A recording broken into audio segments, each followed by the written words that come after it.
One of the other things I see, really crazy things, buyers get stubborn. They dig their heels in.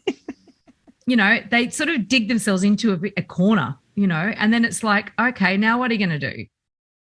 If you actually want to buy this property, you have to engage with the buyer, with the agent. And making demands, and this can be a little bit market dependent as well, but making demands, and you mentioned it earlier, if you impose a deadline, or if you say this is my final offer and I will walk away, and it's not, and it sells to somebody else, because you've said, and multiple offers is a really big part of this. If you keep your cards too close to your chest in a really hot market, you may just be swept aside by the agent who goes, all right, well, you're out, move on to the next one.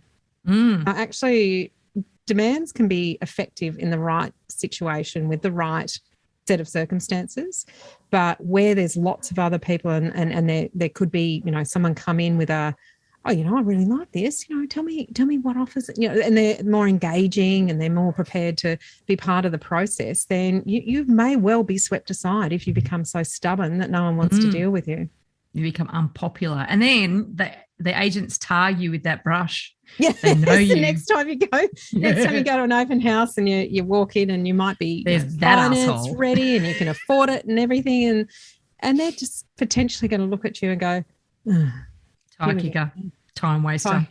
And they do, absolutely do. Absolutely do. Well, it's human nature, isn't it? You deal with people who, you don't have to be everyone's friend, but if there's a level of mutual respect there and an ease of doing business, then people are more likely to do business with you. Oh, God, yeah. Now, one thing that an agent was telling me about very recently, he had a few different offers on the go. So it was a multiple offer situation.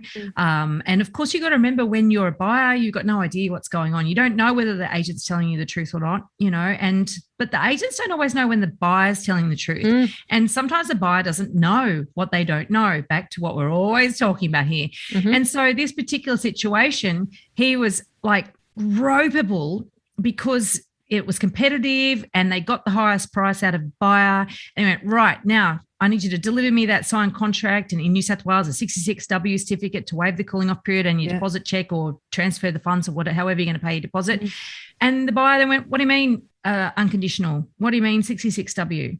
So completely unprepared. Yeah, partly that could be the agent maybe didn't coach them well enough, although I know this agent, I would have assumed this agent knows what they're doing. He was like, they weren't even ready. They told me they were ready. They obviously didn't understand what I meant when I said all this stuff. They hadn't even had their contract reviewed. I asked them about this and they went, oh, no, we don't need to worry about that, whatever. They just didn't know what they want. They didn't know.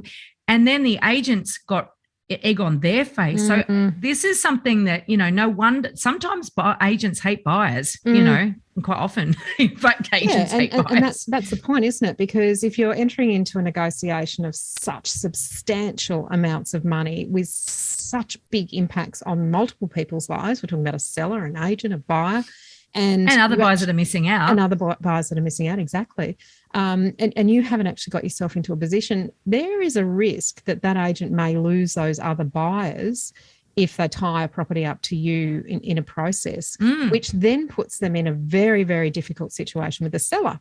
So if an agent loses a buyer based on something, another buyer that actually could have transacted, because of something that you've done. Oh, wow. Well, if there's no legal recourse, geez, it could be tough out there in the marketplace for you.